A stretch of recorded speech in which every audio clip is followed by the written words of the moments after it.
Let's start with the beginning of an addiction. The beginning of an addiction can come from a mix of extrinsic and intrinsic factors, and sometimes it's hardly a mix of actual moral character, but a response to higher levels of emotion in the immediate environment. Whether an individual ever uses alcohol or another substance, and whether that initial use progresses to a substance use disorder of any severity, depends on a number of factors. These can also include cultural norms, availability of drugs, family and peer dynamics, exposure to stress, and access to social support. Some people begin their cycle out of desperation, anxiety, and other underlying motivators rooted in self-doubt, hopelessness, and anger.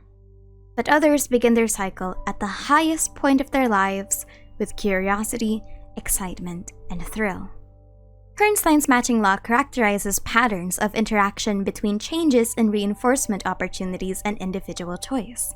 The matching law showed that the ratio of behavior distributed between two choices will match the ratio of reinforcement distributed between them. For example, environments with greater levels of available positive reinforcement in general may make it less likely that a particular positively reinforced behavior, like substance abuse, will occur. That's mostly because your environment is already positive in the first place. TLDR, this means if there are more choices that are also seen as good, accepted, fun, or rewarding, the odds of you zoning into one particular item is actually much lower. This is also the case on why people tend to latch onto one particular thing that makes them happy when their world is shutting down. Here in the episode, we see exactly that. It's symbolized as a bleak situation for Blue. A detailed and open world, yes, but nevertheless gray and dull. Blue is seen frustrated and downcast, lost and not really knowing where to go.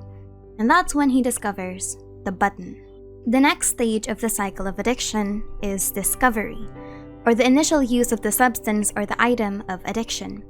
This is an important note because there are several points to discussing addiction. First, not all items and substances that are culturally or usually referred to as addictive will cause an addictive reaction. Modern medicine recontextualizing it from being substance-based to being behavioral and cognitive opens the door to accepting that reality that other behaviors that can be seen as harmless are actually items of addictive behavior. This is especially true with the rise of social media addiction, video game addiction, pornography addiction, or shopping addictions as general concerns. According to Garcia et al., people who are addicted to non-drug entities describe similar experiences of compulsive behavior and interference with life functioning. According to Potenza, regarding the presence of non-substance addictive behaviors, although not included in the DSM-5, several other non-substance or behavioral addictions were considered. Specifically, the topics of addictions related to sex, exercise, and shopping were discussed, but not included as it was concluded that at this time, there is insufficient peer-reviewed evidence to establish the diagnostic criteria and course descriptions needed to identify these behaviors as mental health disorders. Nonetheless, as many individuals seek help for these conditions, it is important to gather information on these behaviors and their clinical correlations in order to continue to improve public health initiatives. Literature would also include that food is also surprisingly one of the biggest items that are being considered whether or not it can be classified as a behavioral addiction, such as binge eating and its direct cause for obesity. Back to Potenza, considerable debate exists regarding the extent to which food may be addictive and whether food addiction might be an important entity. It has been observed that the same anticipatory phase of reward processing that has been observed in pathological gambling and alcohol dependence was also present in binge eating disorders. This reminds me of Blue's netherwort addiction. There's nothing wrong with having a particular food as your favorite, especially when it comes to snacking, or it not really showing any signs of physical problems on your body. Where it becomes truly detrimental is when you put yourself in genuine danger that you are explicitly aware of because you want to get more of that item, or you actively have to hide the process of getting it from your friends and families, or even losing your mental capacity and control because of this item. Third, The nature of the addictive material isn't uniform across people. We've already covered environment, but personality, reinforcement, and general reception actually matter a lot when it comes to whether or not your resistance to developing that addiction is higher or lower. Blue's addiction to the buttons are because they're new and the only source of color in the otherwise dull world, but it's also the effect that keeps him there. Blue has always been a stick that has acrobatic tendencies, and he's a character that enjoys fighting, action, and mobility. Being given something that resembles the high of flight is exhilarating. Furthermore, it's just the general idea of weightlessness, something that users who have used substances have reported feeling.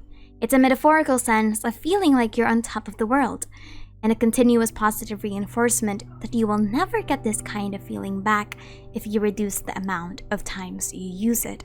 Most addictions start slow, and it's also dependent if the substance itself has addictive components, making you chemically dependent on them. Blue goes to pick up the unsuspecting button, but notice that he also reconsiders the negative impact. A lot of the times, people who start their addictive journey do genuinely think of the consequences, but they treat those consequences like a hurdle rather than a warning. I need to grit my teeth because the reward would be so worth it, which is what leads him to press the button. And this is where we begin with the initial use.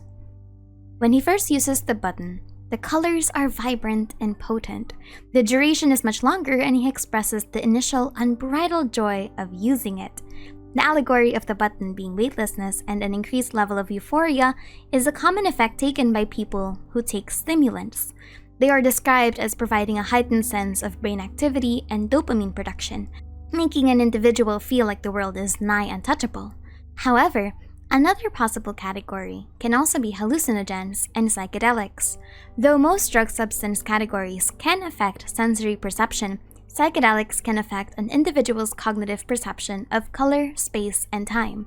The actual effects of the drugs are dependent on the rate of consumption, the individual's tolerance, and the drug's main effects. The length of his experience is also significantly longer, and it leaves Blue with a sense of curious glee bleeding into him wanting more. However, this leads into him wanting to do more dangerous excursions, like testing the limits of falling off of a cliff. This is where an addiction can become dangerous. The limitations are being pushed further as Blue doesn't stay on the ground anymore during his second usage.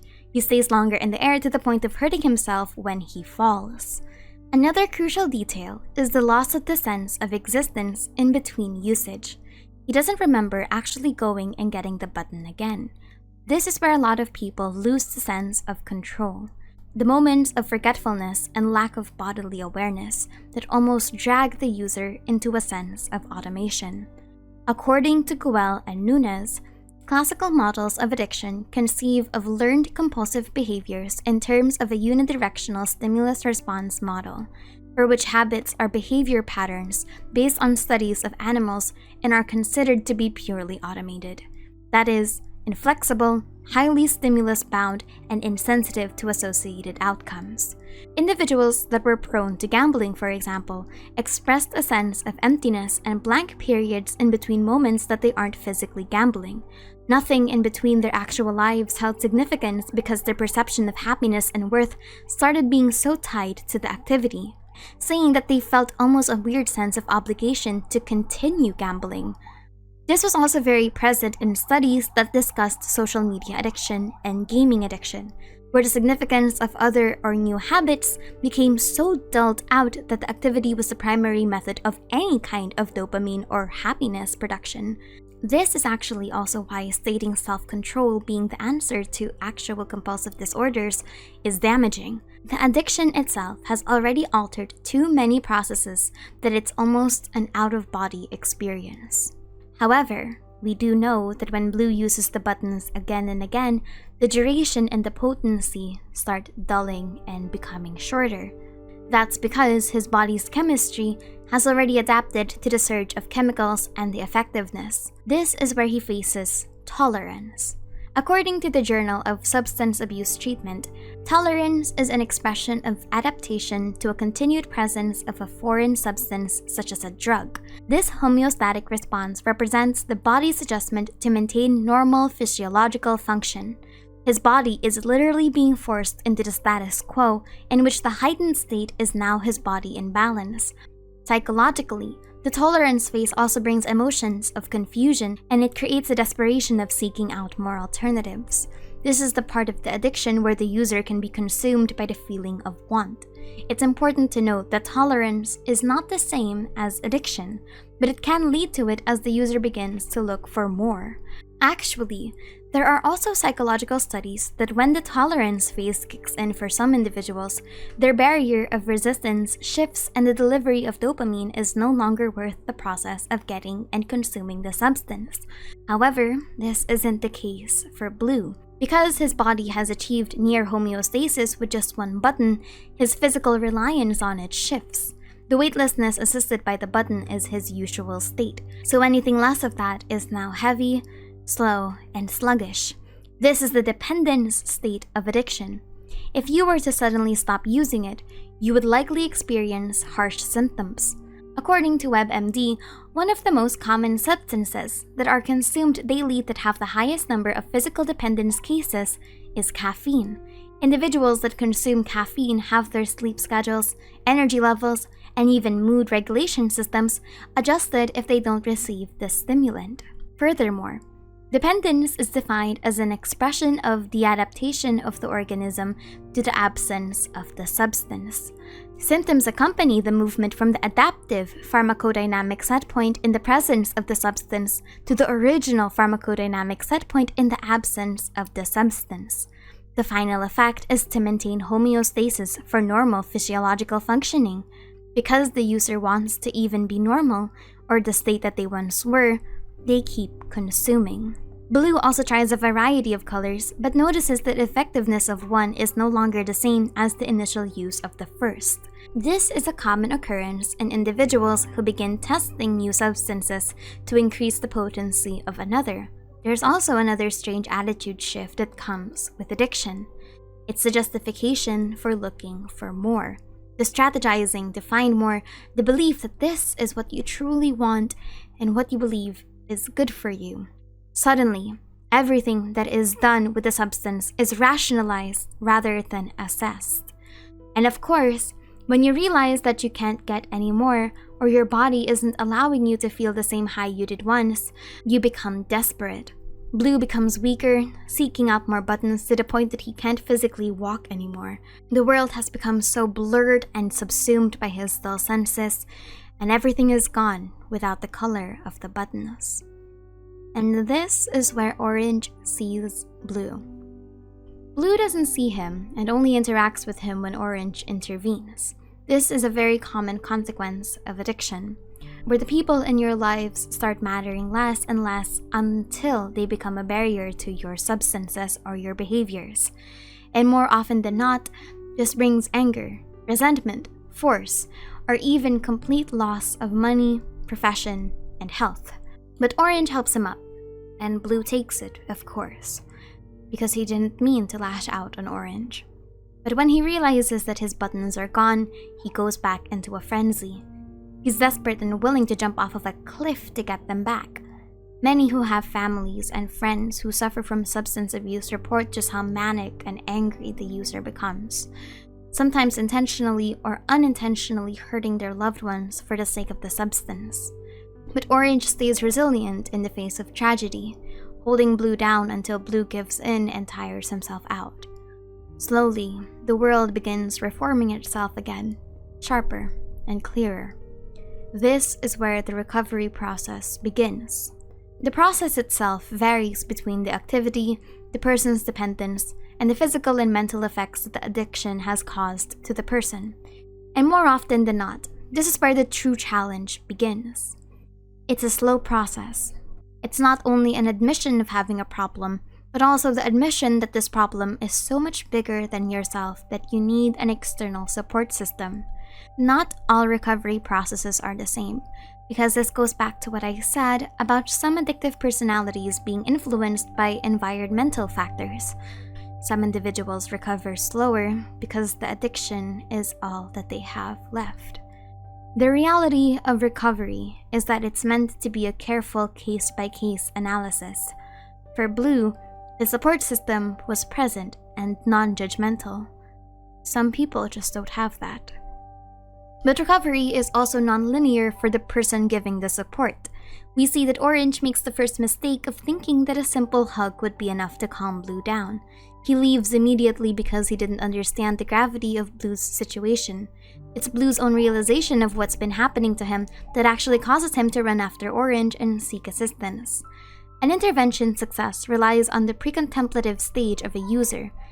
Oftentimes, this humility that you even need help is one of the hardest parts of starting the recovery phase.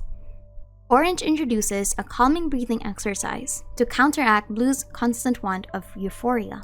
Though there are different methods, I like that meditation was the primary allegory in the video because it represents a lot of the main characteristics of recovery, which are removal and behavioral counseling. It's meant to be a representation instead of a true-to-situation recovery, but Blue's emotions throughout it are representative of real struggles during this phase. Silence and absence breed thoughts of relapse, that the entire process is meaningless because it doesn't give the same joy as when he was using the buttons. He struggles to keep his mind in check and starts looking for more buttons, much to Orange's horror.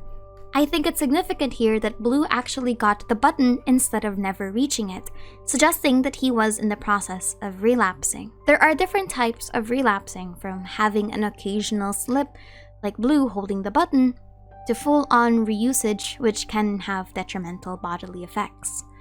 However, relapsing is a common part of the drug recovery process, and it's important to understand that relapsing isn't a substance treatment failure, and it isn't a failure of the person going through the process. According to the American Addiction Centers, during the mental relapse phase, you are aware of holding conflicting feelings about sobriety. While a part of you may want to remain sober, another part may be battling craving and secretly thinking about ways to relapse. Additionally, signs of drug use also include a massive shift in the person's emotional temperament, with people reporting an increase in hostility and intense bursts of wild rage, to the point of expressing distress by shaking and flailing. Blue struggles to keep his thoughts on the button intact and ends up shoving Orange aside with the hopes of returning to the buttons. When he shoves Orange off, however, he trips on his own feet and is forced to accept the reality of the situation. And this is one of the most important parts of the entire video. People who shared stories about going through recovery reported being very much against it when it was first suggested, feeling forced and eventually relapsing. This is why practitioners who do interventions also say resistance to recovery processes usually stem from emotions of hopelessness and desperation. Which is why educating and letting the person know that it's safe, the one that's suffering from the addiction, letting them understand the severity of their addiction, and actually letting them have their own opinions on the matter is one of the first important steps into rehabilitation. Blue realizes that he couldn't do this alone, and he realizes it for himself, which is why he humbly asks Orange to help him. I also like that when they try the second part, Orange takes a more elevated approach, forcing Blue to have a blindfold in case he does physically lash out again or attempt to see the buttons. However, the mental approach Blue takes is now different. He actively fights against the thoughts of addiction, but it's clear that the more he fights it, the more aggravated he becomes. He becomes actively tense, which actually negates the supposed calming exercise that Orange is proposing. This is a common phenomenon during the first phases of rehabilitation, where force becomes the primary way of beating the addiction. However, in Snowick, Levy, and Kennett's paper on the importance of strategy in recovery from addiction, they defined brute resistance as willpower. They argue that willpower, or executive capacities, play less of a role in successful self-control than strategies. They believe that there is more than one way to exercise self-control, rather than make it the direct correlation to willpower. It's usually in a way of effortful resistance of temptation, which exercises self-control by drawing and eventually depleting willpower. According to them, this approach can fail if willpower is called upon too continuously for too long, suggesting exhaustion. Instead, They stress that it is important to never stop trying, but to also choose your battles correctly, to choose how you expend your willpower. Other researchers also suggest that indulging in higher emotions such as stress while in recovery might actually lead you to going back. This is especially the case for gambling addicts who felt a strong urge to go back to the casino to win back their losses rather than accept them. I like that Orange's therapeutic methods actively stop Blue from trying to fight back on his thoughts. I'm going to read a Drug Rehabilitation Center's Citizen Charter for your reference. They commit to help drug dependents receive effective treatment and rehabilitation techniques towards sobriety and recovery, but they also tailor-fit a treatment program suited to each client's needs. They also educate and empower families in codependency, such as those that have a lineage of substance abuse. And finally, they ensure the continuing care of former residents to monitor their gradual re-entry into their families and communities. Because it's important to accept that you were once that person, but you no longer want to be. It's not the denial of your past, and it shouldn't be, because the opposite of pride is not shame. A lot of addiction programs actually involve a form of group therapy and open communication because it's important to dissect the negative feelings that may have triggered the addictive behavior. It's a good representation on both sides. The difficulty of the recovery process. I like how Blue takes a long time to actually grow accustomed to not using it. While it is simplified for the video, it's a good allegory. However, we do see the fruits of his hard work. Blue's addiction being removed isn't him fixing the world, but rather appreciating the world as his reality. He no longer needs the buttons to create that sense of happiness. And with that, he hugs Orange. Even though this is just a stick figure animation, I think its heart and simplicity makes it such a vital educating tool on not just the actual effects of addiction, but also the thought process between status that motivates substance abuse all the way to its recovery. A lot of talks about addiction only talk about it as being bad, which it rightfully is. But whenever media talks about the recovery process, it's always with such polarizing tones to the point that it's borderline harmful. Media that treats substance abuse as a joke minimize its actual repercussions or presents addiction as just substance abuse. Conversely, fear-mongering has been said to actually silence victims, or worse, incentivizing others to try it for themselves to contradict the media out of spite. Or in most cases, it makes recovery so much more difficult to actually reach because of shame and humiliation. Fear-mongering type of content when it comes to addiction positions substance usage as an extreme moral failure, when in reality, that's not always the case. What I like about this animation is that it presents the difficulty of the whole process altogether. Even if it had to be a bit more toned down for its audience, Blue wasn't chastised for wanting to press the buttons or showing resistance to Orange, and him being erratic and withdrawn didn't make him a bad person. It's easier said than done to express empathy. Animation versus addiction gives a light at the end of the tunnel for those that are struggling. There are people out there that want to help you. And even if you think that the addiction has consumed your life, you actually have more power over it than you think. You are not a person that is beyond help. You are not a bad person for wanting help in the first place. You are flawed, but you will be okay.